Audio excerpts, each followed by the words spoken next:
നമസ്കാരം, മലയാളി വാർത്തയിലേക്ക് സ്വാഗതം. രണ്ടാം പിണറായി സർക്കാരിൽ മുഖ്യമന്ത്രിയുടെ ഓഫീസും ഏതാനും മന്ത്രിമാരുടെ ഓഫീസുകളും സാധാരണക്കാരായ പാർട്ടിക്കാർക്കും ജനങ്ങൾക്കും ഒന്ന് കയറാൻ പോലും പറ്റാത്ത ഇടമാണ് എന്ന വിമർശനം ഉയരുകയാണ്. അതായത് തിരഞ്ഞെടുപ്പ് ഫലം വന്നു, LDF സർക്കാർ അധികാരത്തിൽ നിന്ന് വീണിരിക്കുകയാണ്, UDF സർക്കാർ അധികാരമേറ്റിരിക്കുകയാണ്. എന്നാലും LDF സർക്കാരിന് മീതെയുള്ള, അതായത് സ്വന്തം ഇടത്തു നിന്ന് തന്നെ LDF മുൻ സർക്കാരിനെതിരെയുള്ള വിമർശനങ്ങൾ തീരുന്നില്ല. CPM ജില്ലാ കമ്മിറ്റി യോഗത്തിലാണ് ഇത്തരത്തിലൊരു വിമർശനം ഉയർന്നിരിക്കുന്നത്. ജില്ലാ നേതാക്കളുമായി നടന്നവർ മന്ത്രിമാരായപ്പോൾ പ്രവർത്തകരെ അകറ്റി നിർത്തിയെന്ന ആരോപണവും മുൻ മന്ത്രിമാർക്കെതിരെ ഉന്നയിച്ചിരിക്കുകയാണ്. പാർട്ടി കമ്മിറ്റികളുടെ വിമർശനവും സ്വയം വിമർശനവും ഇല്ലാതായതു മുതലാണ് പാർട്ടി നേതാക്കൾക്ക് മൂല്യശോഷണം ഉണ്ടായത്. ഇപ്പോൾ തുറന്നു പറയാൻ നൽകിയ അവസരം എത്ര കാലത്തേക്ക് ഉണ്ടാകുമെന്ന ചോദ്യവും ശക്തമാണ്. സർക്കാരിന്റെ നേട്ടത്തെക്കാൾ പിണറായി വിജയന്റെ ധാർഷ്ട്യം, ശൈലി എന്നിവയെല്ലാം ചർച്ച ചെയ്യപ്പെട്ടു. പക്ഷേ തിരുത്തലുകൾ ഉണ്ടായിട്ടില്ല. സെൽഫി എടുക്കാൻ എത്തിയ കുട്ടികളെ പോലും ആട്ടി ഓടിച്ചു. ഇതെല്ലാം ജനങ്ങളെ എതിരാക്കി. സമൂഹ മാധ്യമങ്ങളുടെ കാലത്താണ് രാഷ്ട്രീയ പ്രവർത്തനം നടത്തുന്നതെന്ന് പഴയകാല നേതാക്കൾ മനസ്സിലാക്കുന്നില്ല. പാർട്ടി എന്നാൽ ഒരാൾ മാത്രമെന്ന നിലയ്ക്ക് പിണറായി വിജയനിൽ കേന്ദ്രീകരിച്ച് പ്രചാരണം നടത്തിയത് തെറ്റായി പോയി എന്നും കണ്ടെത്തലുകൾ, നിരീക്ഷണങ്ങൾ. കഴിഞ്ഞ സർക്കാരിൽ KK ശൈലജ മന്ത്രിയാകുമെന്ന് ആഗ്രഹിച്ചാണ് വോട്ടർമാർ മട്ടന്നൂരിലും മറ്റു മണ്ഡലങ്ങളിലും വലിയ ഭൂരിപക്ഷം നൽകിയത്. എന്നാൽ നേതാക്കളുടെ ബന്ധുക്കളായ ചിലരെ മന്ത്രിസഭയിൽ തിരികെ കയറ്റാൻ പുതിയ മാനദണ്ഡം കൊണ്ടുവന്നു. അന്ന് ഒഴിവാക്കിയ ശൈലജയെ പിന്നീട് വടകരയിലും പേരാവൂരിലും തോൽക്കുന്ന സീറ്റുകളിൽ മത്സരിപ്പിച്ചു. ഇതിനൊക്കെ ജനത്തിന് മനസ്സിലാകുന്ന കാരണം പറയാനുണ്ടോ?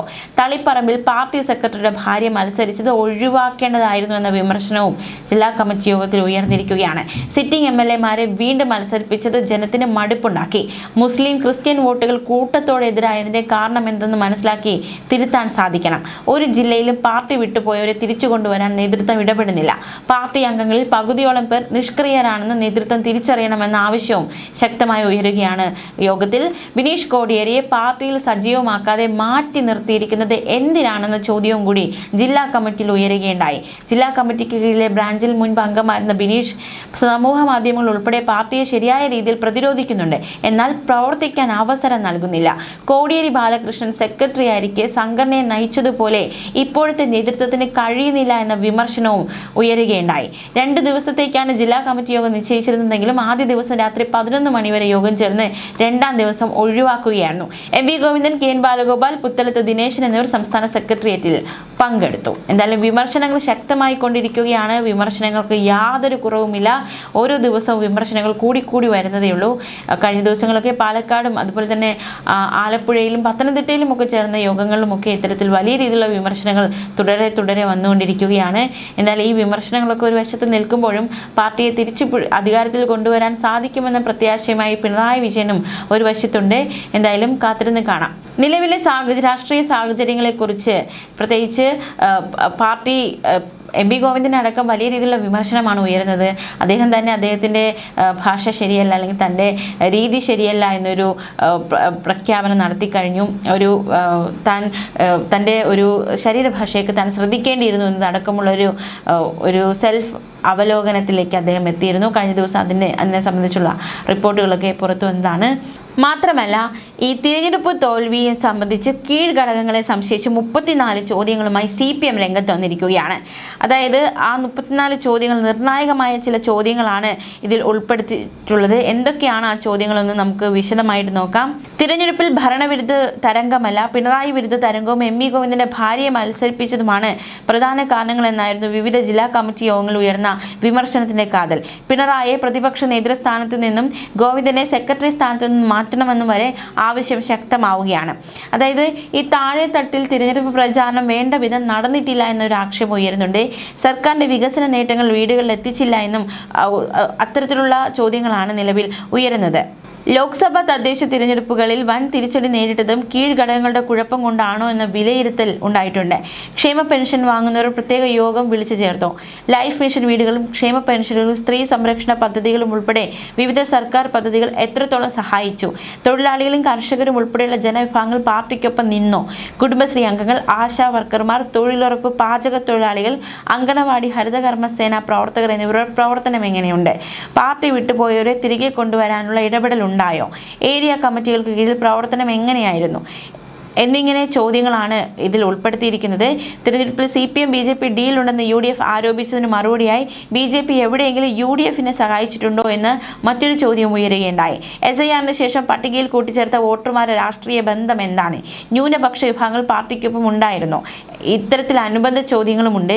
പാർട്ടി പ്രതീക്ഷിച്ച വോട്ടുകൾ കിട്ടാതെ പോയതിന് കാരണമെന്തെന്നും എല്ലാ വീടുകളും കയറണമെന്ന തീരുമാനം നടപ്പാക്കിയോ എന്നതടക്കമുള്ള ചോദ്യങ്ങളും ഉയർത്തിയിട്ടുണ്ട്. എന്തായാലും ശരീരഭാഷ മെച്ചപ്പെടുത്തേണ്ടെന്ന വിമർശനം MP ഗോവിന്ദൻ ശരിവെച്ചിട്ടുണ്ട്.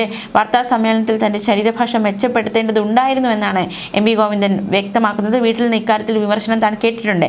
കണ്ണാടിയിൽ നോക്കാറുണ്ടെന്ന് മകൻ ഒരിക്കൽ ചോദിച്ചെന്നും തമാശ രൂപേണ അദ്ദേഹം പറയുകയുണ്ടായി. എന്തായാലും വിശകലനമൊക്കെ നടക്കുകയാണ്, വിമർശനങ്ങളൊക്കെ ഒരു വശത്ത് ഉയരുകയാണ്, ചോദ്യങ്ങളും ഉയരുകയാണ്. രാഷ്ട്രീയ നിരീക്ഷകൻ രാജേന്ദ്രൻ പന്തളം ഈ ഒരു വിമർശനങ്ങൾ ഉയരുന്ന CPM-നെതിരെ തോൽവിയുടെ കാരണങ്ങളെക്കുറിച്ചുള്ള വിമർശനങ്ങൾ പിണറായിക്കും അതുപോലെ തന്നെ MP ഗോവിന്ദനുമെതിരെ ഉയർന്ന ഈ സാഹചര്യത്തിൽ ചില കാഴ്ചപ്പാടുകൾ അദ്ദേഹം രാഷ്ട്രീയ നിരീക്ഷകൻ രാജേന്ദ്രൻ പന്തളം മലയാളി വാർത്തയോട് പങ്കുവച്ചിരിക്കുകയാണ്. അദ്ദേഹത്തിൻ്റെ പ്രതികരണത്തിലേക്ക്. കൂടെ നടന്നത് നീയേ ചാത്ത, കൊണ്ടുപോയി കൊല്ലിച്ചത് നീയേ ചാത്ത എന്ന് പറയുന്ന പോലെ ഇത് ഈ ശബ്ദം എന്താ ഒരു 5 വർഷം മുമ്പ് ഉണ്ടാവാഞ്ഞേ? ഇതാണ് നമ്മുടെ ചോദ്യം. ഇവിടെ നമ്മൾ ഒരു കാര്യം ഓർക്കണം. അതായത് ഇത്രമേൽ ഉയരത്തിൽ, സ്വപ്നതുല്യമായ ഉയരത്തിൽ ആക്കിയത് ഇപ്പോഴീ വിമർശിക്കുന്ന വിമർശകർ തന്നെയാണ്. അന്ന് നമ്മൾ ഇതുപോലെ തന്നെ വിമർശിച്ചിരുന്നു. മുഖ്യമന്ത്രിയുടെ ധാർഷ്ട്യത്തെ, MP ഗോവിന്ദൻ്റെ ധാർഷ്ട്യത്തെ ഒക്കെ സാധാരണക്കാരും നിശബ്ദ ഭൂരിപക്ഷവുമായിട്ടുള്ള നമ്മളൊക്കെ വിമർശിച്ചിരുന്നു.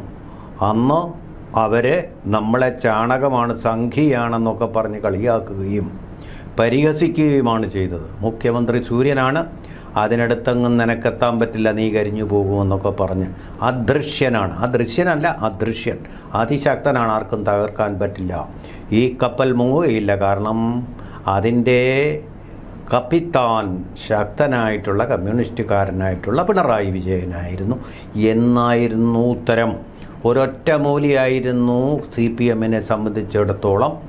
ഒരു ഏകജാലകമായിരുന്നു പിണറായി വിജയൻ. എല്ലാ തീരുമാനങ്ങളും പിണറായി വിജയൻ നടത്തുമെന്നുള്ളായിരുന്നു അന്നത്തെ ഒരു ഇക്കോസിസ്റ്റം. ആ ഇക്കോസിസ്റ്റമാണ് അദ്ദേഹം ഒന്ന് വീണ് കഴിഞ്ഞപ്പോൾ ആക്കുന്നത്. അദ്ദേഹത്തെ പലതരത്തിൽ ഇങ്ങനെ ആക്കിക്കൊണ്ടിരിക്കുക. ഇപ്പോൾ MP ഗോവിന്ദനല്ലേ പറഞ്ഞേക്കാം, വീട്ടിൽ നിന്ന് മകൻ പോലും ചോദിച്ച് കണ്ണാടിയിൽ മുഖം നോക്കാറില്ലേ? വാസ്തവത്തിൽ MP ഗോവിന്ദൻ മാഷ് അങ്ങനെ വലിയ കുഴപ്പമൊന്നും ഉണ്ടെന്ന് തോന്നുന്നില്ല. സുന്ദരനാണ് ആള്. അങ്ങനെയല്ല, അതായത് അദ്ദേഹത്തിന്റെ ശൈലി, മാധ്യമങ്ങളോടുള്ള വാർത്താ സമ്മേളനത്തിലുള്ള ശൈലി, അതാണ് മകൻ ഉദ്ദേശിച്ചതെന്ന് തോന്നുന്നു. MP ഗോവിന്ദന്റെ അല്ലല്ല, അത് കമ്മ്യൂണിസ്റ്റുകാരൻ്റെ ഒരു MM മണി. അങ്ങനെ MM മണിയെ മാറ്റിയതാണ് ഇടുക്കിയിലെ CPM-നെ സംഭവിച്ച ദോഷമെന്നാണ് പാർട്ടിക്കാരുടെ വിലയിരുത്തൽ.